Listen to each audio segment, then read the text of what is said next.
What is good, guys? It's Ronald Kabang, also known as Youcapper from sportsmemo.com. Welcome to another episode of Let's Cap. Today, we got the legend in the building. We got Shark and Sports. He's about to drop some NBA plays today. We're going to also recap what happened yesterday, what we've seen in the game yesterday, and also one other thing towards the end of the show. We're going to talk about transitioning from NBA to capping other sports. So we're going to get some advice from Shark there in that spot. And before we get into it, Shark man, how you doing? I know you had a great day yesterday. Let's talk about what happened in the game and what we saw.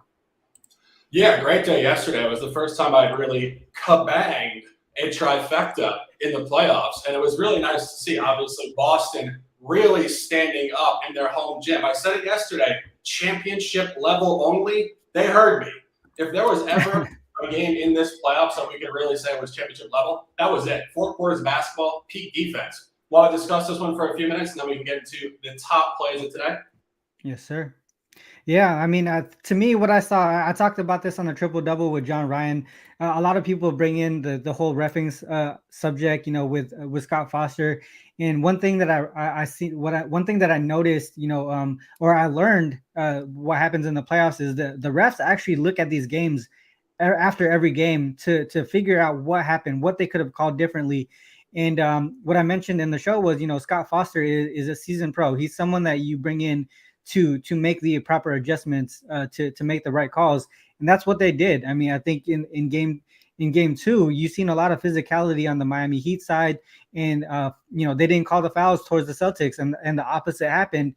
And then the thing here, you see that the flops didn't get called in game three, right? The physical play on both sides actually was called evenly, but you could see that the Heat didn't adjust to the calls, right? So they kept scrapping, they kept hitting the hands, they kept doing the same physical things that were not being called in game two, and those got called in game three. So they're gonna have to adjust to this, moving on in the series. I think one thing to note too, both teams shot like ridiculously bad, and it was because of the physicality that was being played on both sides. um to me here, I think we both did well in this game, on the Celtics side of it. Do you think there's any adjustments that these two teams can make to really show a better offensive output? Because these teams are really shooting terribly in the last few games, more specifically the Heat than the Boston Celtics, because they Boston's been shooting pretty well throughout this series. But obviously they struggled in the last one. What can they do differently offensively? It's interesting, but the thing that really stands out here is just what happened down low. And of course, without Robert Williams in game three, Bam Adebayo went off for 31 points, one of the best performances of his playoff career. And again, officiating aside, this box score is fascinating stuff. I mean, when you look at this box score and you look at half of the box score and the other, you see two different games. I mean, when you look at Miami here, 90 field goal attempts versus 78 would speak to Miami. You see Miami 14 for 36 versus 8 for 34 also would speak to Miami. But then you look at everything else, everything out inside the perimeter, just absolute domination by Boston. And it was something that I wanted to discuss specifically, is just because we've been talking about this. And I got to get a shout. This is so off the record, so out of whatever. But Dick Vitale was on Twitter last night blasting the NBA because he said, what's with the blowouts and what's with the three-point shootouts? And Dickie V, recovering from cancer, shout to you, a legend. But great point, brother. Great point.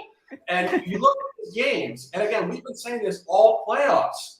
It's all or nothing shooting the three-point ball, particularly from teams like the Boston Celtics. So when you see Boston go 32 for 38 from the foul line versus only 14 from Miami, if you're a Boston fan or a backer, you have to love that from this team. Of course, maybe a little bit accessorized by the officiating, and that's a totally different discussion. We've said this numerous times.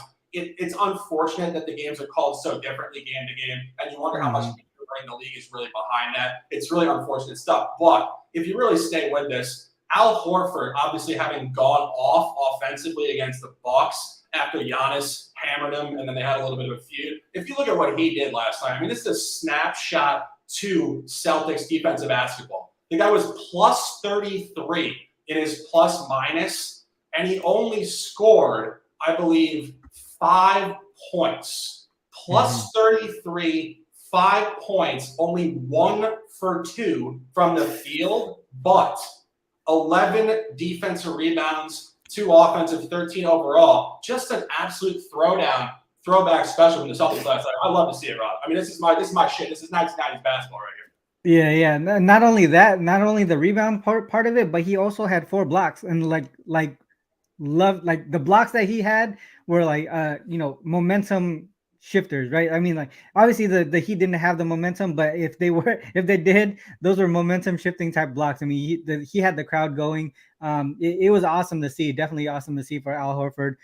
Real quick before we head into today's game, if you guys are watching on Twitter, we cannot see your comments, so head over to YouTube if you wanted your comments to be seen or responded to. Just a quick note, but yeah, man. Like, so this game today, I think you have a better feel for it than I do. To me, Golden State Warriors, Dallas Mavericks -1, total 215.5 right now. I am looking at the Wager Talk odds board right now, and I'm seeing a couple -1.5 at the current moment, and we see the buy hat right here. So yeah, like I said, you have a better feel for this one. I'm gonna let you start it off, and I'll see what I could add to it. So what are you liking in this game right now? Well, taking a breath, there's a lot to discuss here. We're on the trifecta. I said 3 top plays, 9 words of lifestyle. Ride the wave or get out of the water. We're going first quarter -0.5, first half -0.5, and full game at -1. I booked this an hour ago. 1.5 now. I wouldn't talk you off. No problem there. And again, I've been saying this since the beginning of this series. This is going to mirror round 1 against Denver.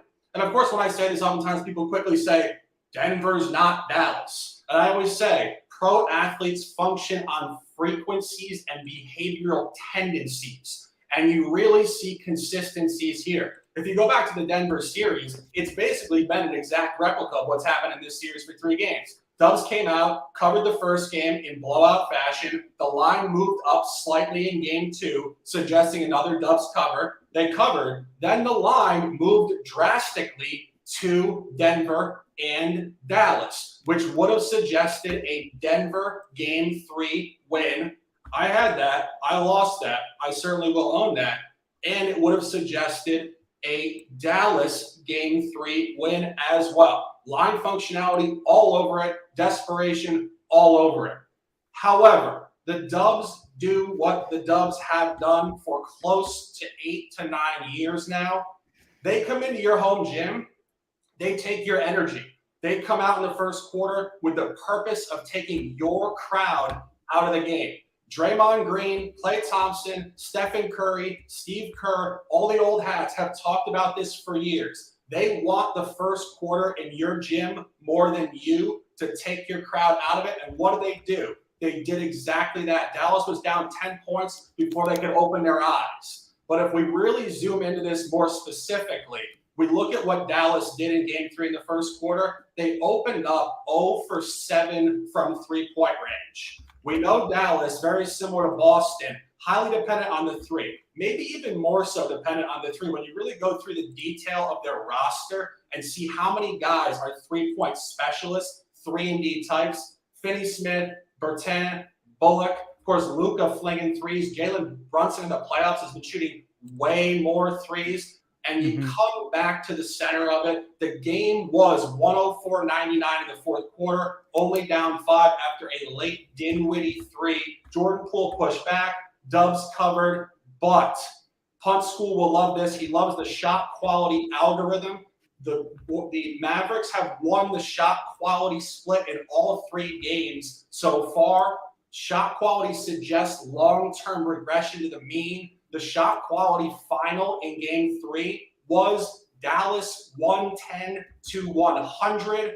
And correlating back to the Denver series, what happened in game 4? I stayed the course. I said if line functionality does not matter in game 3, where the line's all over the home team, when it goes back to the Dubs, theoretically, books have lost a grip on the number. This is all motivation. This is the type of spot you want to back a Dallas team who is not going to be feeling pressure tonight. They're free rolling now. They have no pressure. They're not supposed to win the series. They're not supposed to win tonight. And you saw what the Dubs did at Denver. They came out with a little flurry early, and then they got hammered the rest of the game. They lost the game 126 to 121.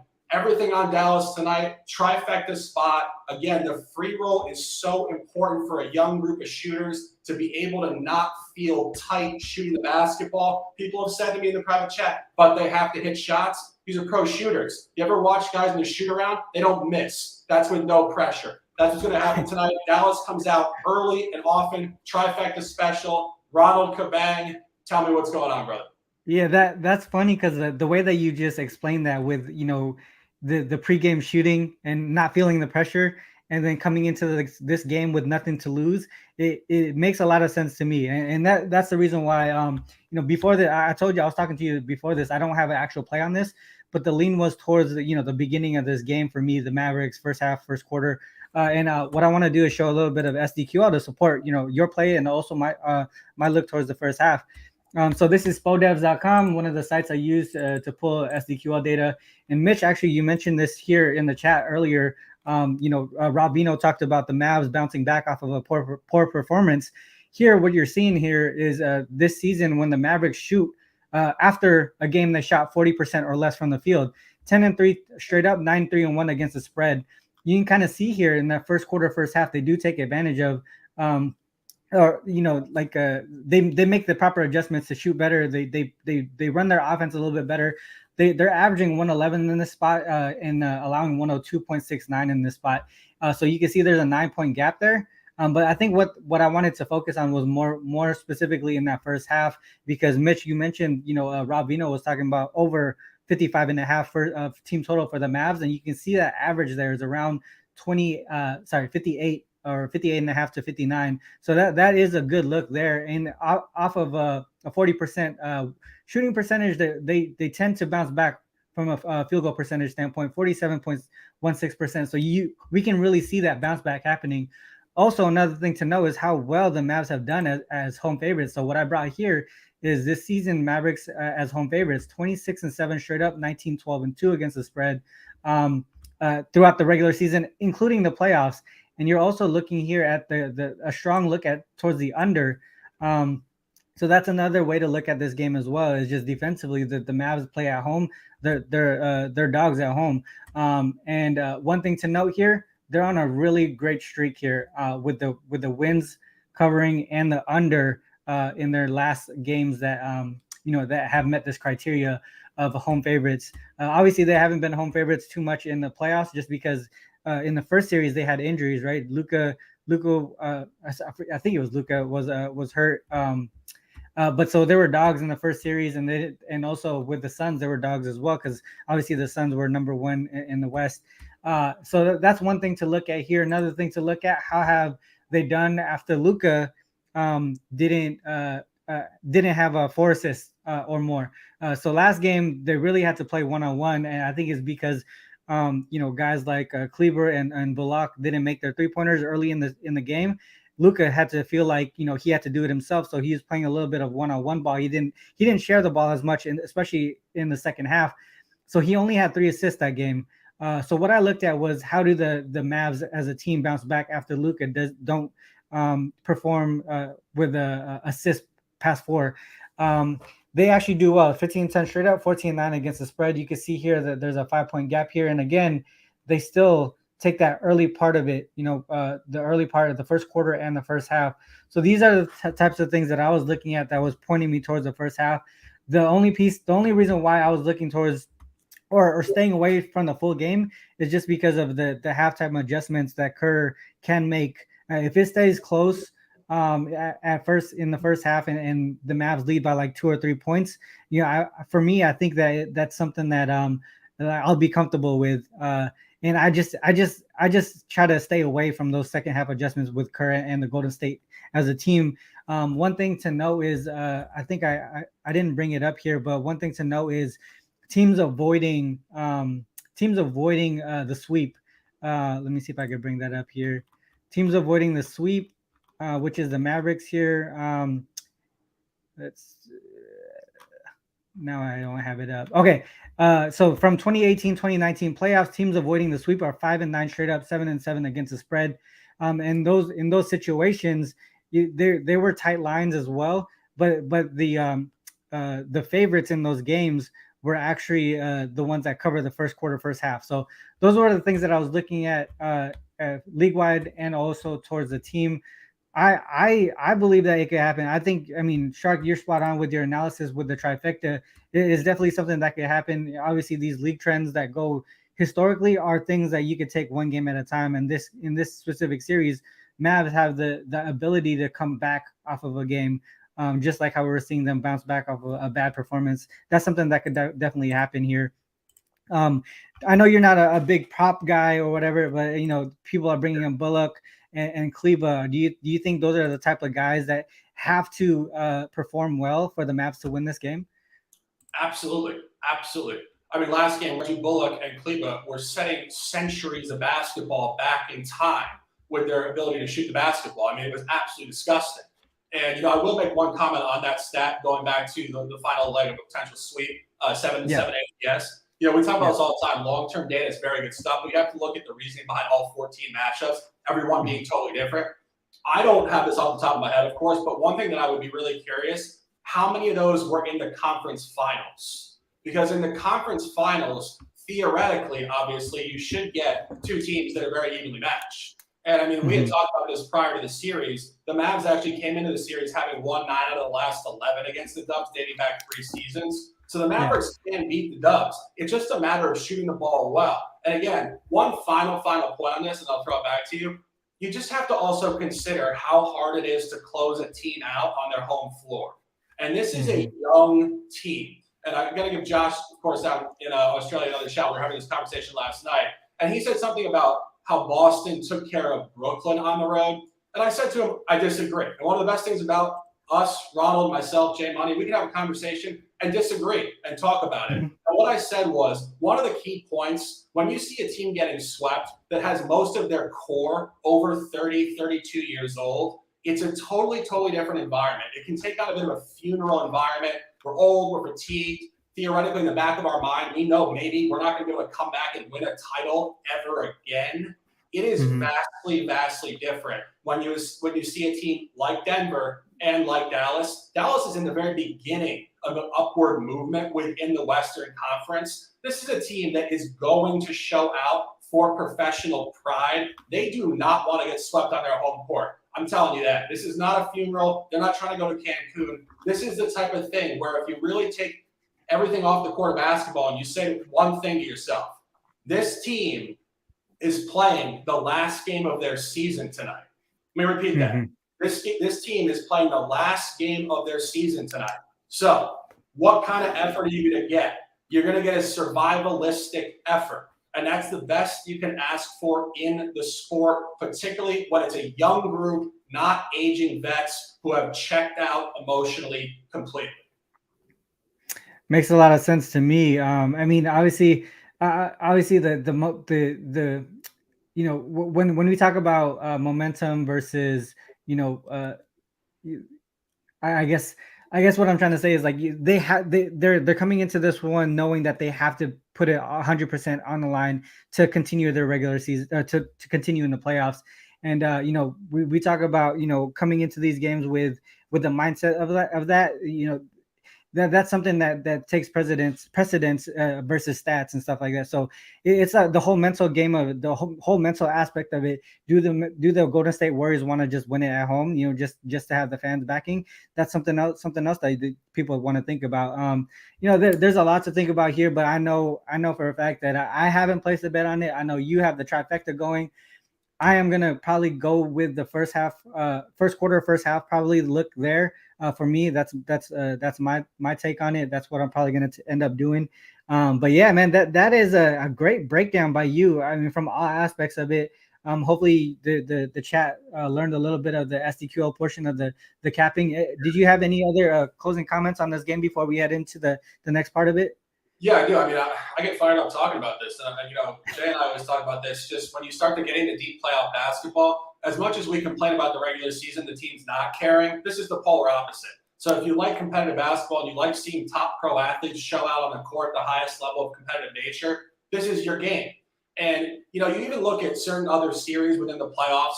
One of the biggest mismatches in the playoffs was Miami versus Atlanta. And Atlanta won a game against Miami. And you look at the teams and the skill gaps and the averaging gaps, this is not a sweep series. I mean, when you go back, this theoretically probably should have been and maybe still could be. Don't get me too far off the ledge going to game 6 here. But 4-2 theoretically probably would have been my guess coming into the series. And, of course, you saw in game 2, the Mavs had a huge lead and just fell off the cliff there and lost some momentum late. But again, really centering on this, I don't think this is a sweep type of series. I don't think it really has been. Game 1, Ronald, you and I were talking about this in the DM last night. That was a throwout game. This is why I had a 2-unit GSW special, because coming off of game 7 at Phoenix, Dallas was supposed to get hammered.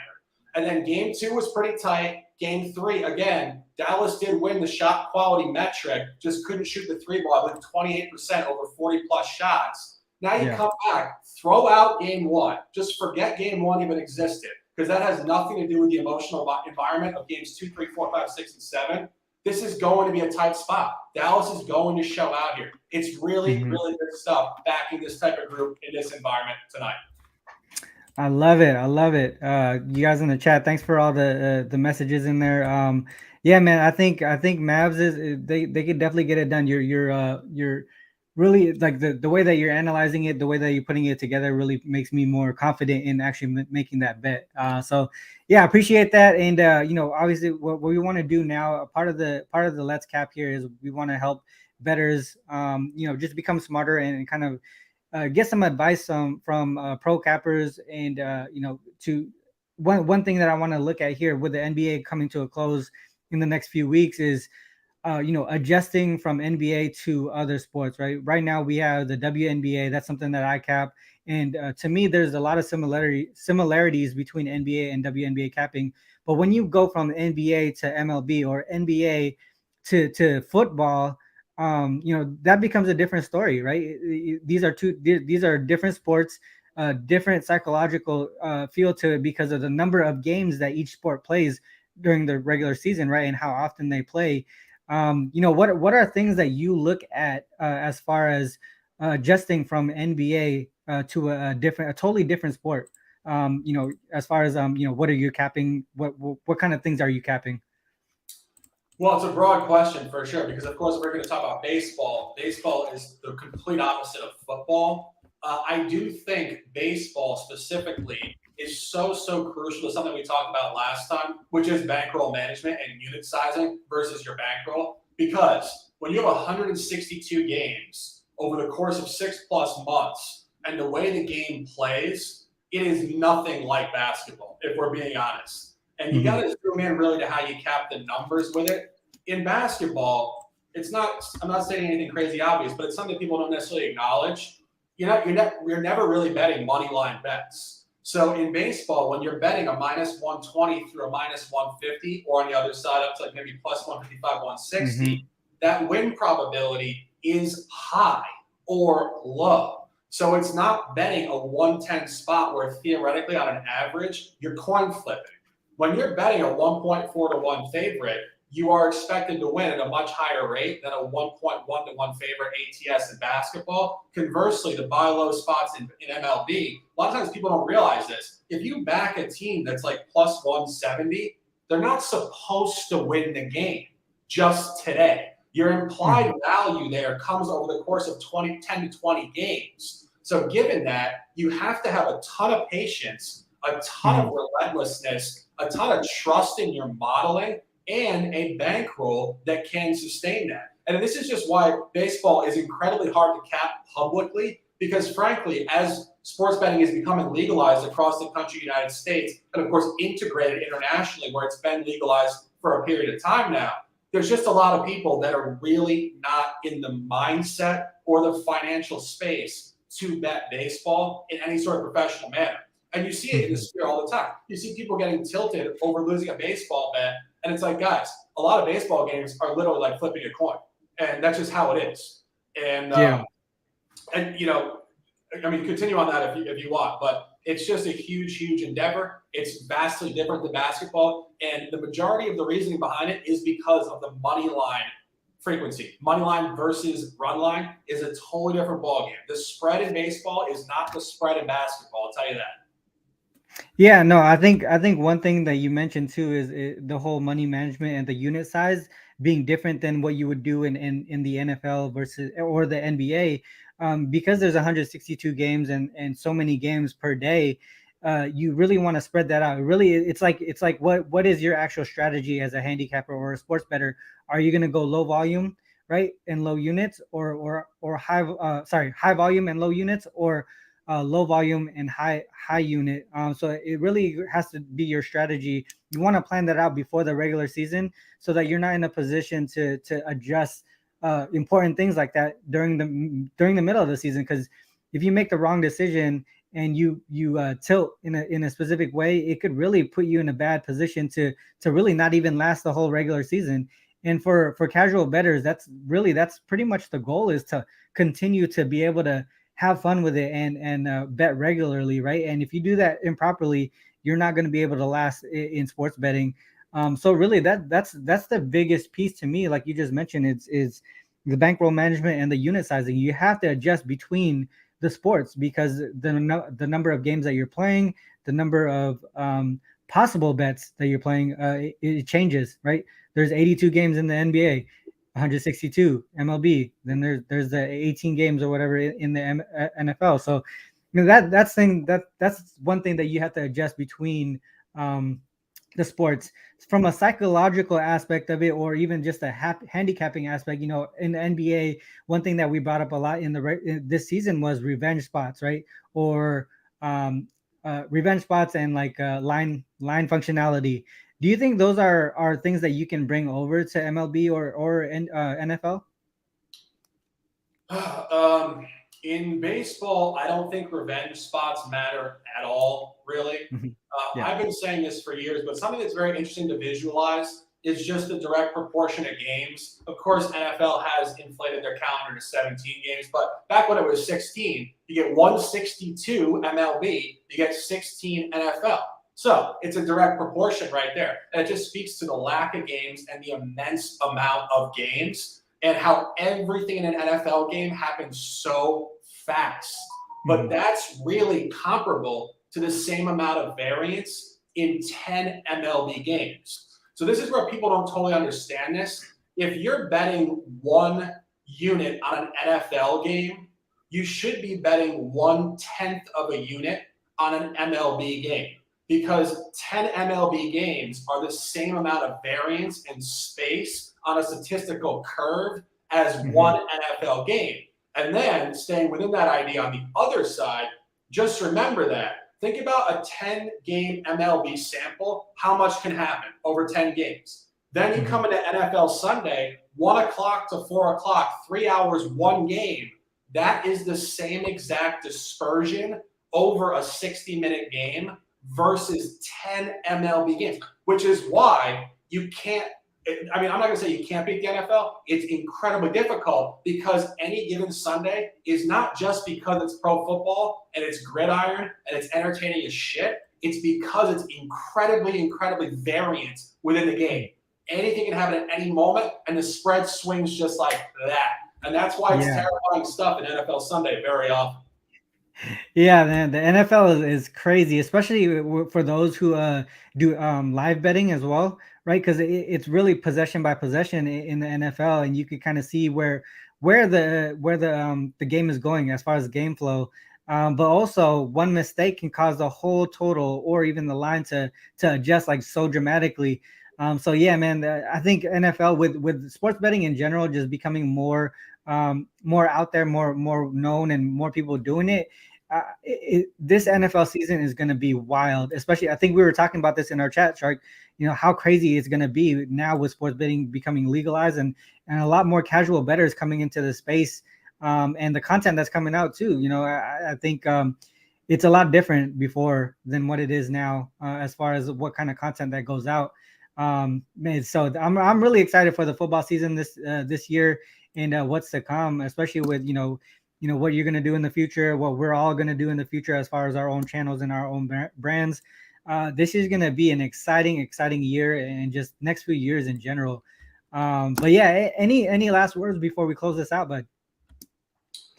Yeah, I mean, I would make a comment on the NFL. I know people are going to be really excited for it, and we're going to be extremely excited for it because, as the NBA really winds down here, we're going to have 3 months off, and it's going to be a great time to reset, but we're going to bring it back. We're going to bring it back harder than ever. And I'm going to be hosting a show. I think Ronald's going to feature on there very frequently. It's going to be Simba Bets, Odds Fellow, Old Man Who Bets, and Guns Picks. And I've said this before. NFL for me is not my sharp suit. So, guys, you're not going to be tailing me, but I know you guys love one thing that I can do, and that's bring you some fucking hype. And we're going to drop some absolute heat check bangers on Sunday mornings. I can't wait to bring it. It's going to be the best time of the fall. Sunday mornings are going to be so live. And one comment on the market that I do want to make last year, I think it was pretty well documented that through weeks, I believe 3 through 7 last year, 3 through 8, something like that.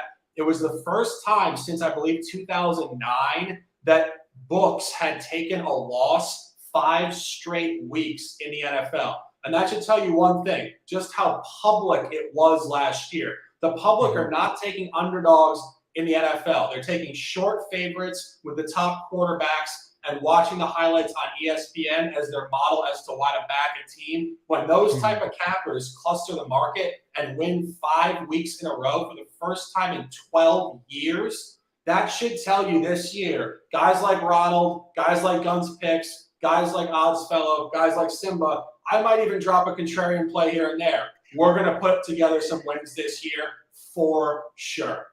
Yeah, 100%. I mean, like you said, dude, the information that we provide, the analysis that we provide is the most important piece of all the shows that we do, right? Because at the end of the day, you guys are the ones pushing the button to submit your bet, and it's really because of the information that we provide. So yeah, man, I'm really excited for the NFL this season. It's gonna be really fun to do. But yeah, so this is basically the end of the show, guys. I hope you guys had a good time. I hope you guys learned some stuff. Obviously, Shark on a trifecta with the Mavs today. The buy hat is engaged. So this is the end of the show. Thanks to all who tuned in on YouTube and on Twitter. If you're on YouTube, make sure you hit the like and subscribe button before you bounce. Also, make sure you check out the links in the description as well. As always, I always have to end with this. Please remember, whether you fade us or follow us, it's on you to make that call. Good luck on all your action. Till next time. Peace.